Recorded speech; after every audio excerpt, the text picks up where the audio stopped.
First, though, let's get more on Sunday's Manchester derby live on Sky. We've heard from Manchester City and Pep Guardiola this afternoon. Let's turn our attention to Manchester United now. Our senior reporter, Melissa Reddy, joins us live here on Total Football. Hi there, Melissa. I mean, obviously one of the biggest games of the season for Erik ten Hag, and especially after that chasing defeat at home to Fulham. How do you think he's going to be approaching this one away to Manchester City?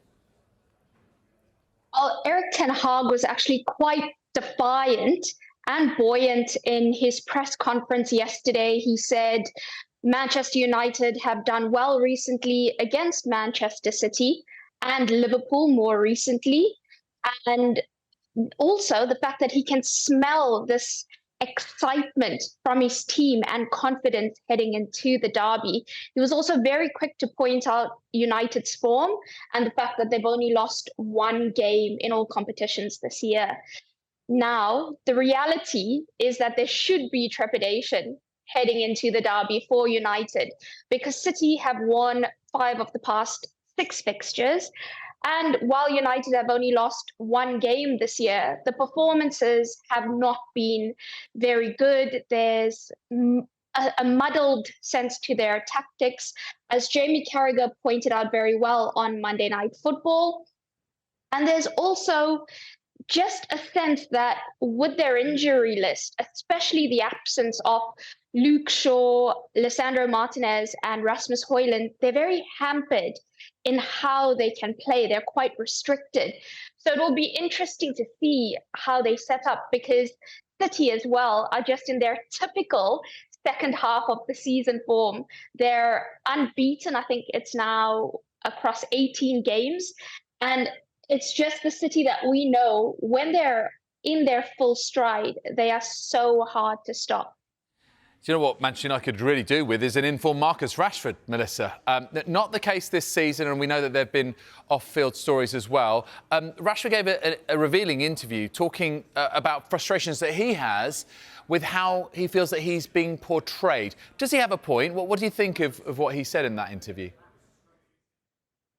I think Manchester United would have preferred if Marcus Rashford made his statement on the pitch. Like you say, they need big performances from him. And the best way to silence any critics and to showcase your commitment to the club is to actually show it out there on the pitch. Now, I can sympathize with him feeling like he's a character, like he's not being spoken about as an actual human being. And listen, there are so many trolls out there, but just parking the keyboard warriors aside, I think it's a bad faith argument to suggest that the criticism he's received from the media and from Manchester United fans and from former players or anyone who wants to see the club do well, that it stems from the charity work that he did during the pandemic, because actually, I think that's given him a lot of leeway. I think that's afforded him a lot of credit with people. There are many across the industry in terms of media and also among the supporters who have been reluctant to criticize Rashford's football performances because of the work he's done in terms of free school meals and such. But the other thing is, no one's also questioned the sacrifices he's had to make to become a professional footballer or his entire pathway here. People are talking about his application on the pitch and some of the mistakes he's made off it this season. And, you know, we know what has been reported, the incidences in Belfast, the time he went out after the previous derby defeat for a birthday celebration. Those are the things that we know that are out there. There's also the parking on double lines, the crashing of the car.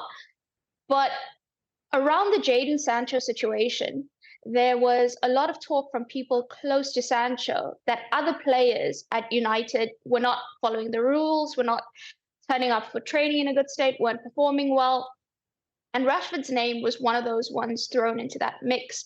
So the basis of the criticism isn't against anything he's had to historically do to get to where he is, but really his actions over the past 8 months or so, both on and off the pitch. So I think while, it was a very powerful and detailed article, ultimately it's a piece of PR at a time where, like I said, the club and the supporters of United would really want to see Rashford making statements on the pitch by putting the ball in the back of the net.